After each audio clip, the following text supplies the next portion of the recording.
हाय, hello, नमस्कार. कसे आहात सर्वजण? आणि हे बघा आज मी गुळाची पोळी खाल्ली आणि खूप छान झाली होती. आणि तुम्हाला सर्वांना शारदीय नवरात्र दिवसाच्या खूप खूप शुभेच्छा. आणि आजचा कलर कोणता आहे ते नक्की कमेंट करून सांगा. आणि मी ॲपल, अंजीर आणि बदाम खाल्ल्या. त्यानंतर लगेच उपमा करायला घेतला. कारण का सॉरी, पोहे करायला घेतले. काल उपमा केला होता, आज पोहे केले. आणि नंतर दुपारच्या जेवणासाठी भाकरी, बेसन म्हणजे पिठलं केलं होतं, पिठलं भाकरी. आणि त्याच्यासाठी उणवणी घेतली मी भाकरीसाठी. आणि मग साठी मी पोळी करायची होती, त्याच्यामुळे तीळ निसून घेतले. आणि बेसन, थोडंसं गव्हाचं पीठ, असं पीठ मळून घेतलं.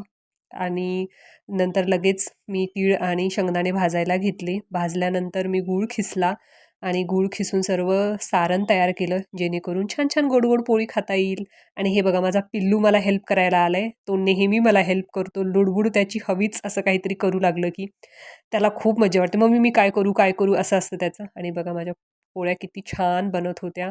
आणि मी ह्या सेकंड टाईम पोळ्या केल्यात आणि खूप छान झाल्या होत्या. पहिल्यांदा जेव्हा केल्या थोड्याशा चुकल्या होत्या, पण आज खूप छान झाल्या होत्या. बाय. भेटूयात पुढच्या ब्लॉगमध्ये.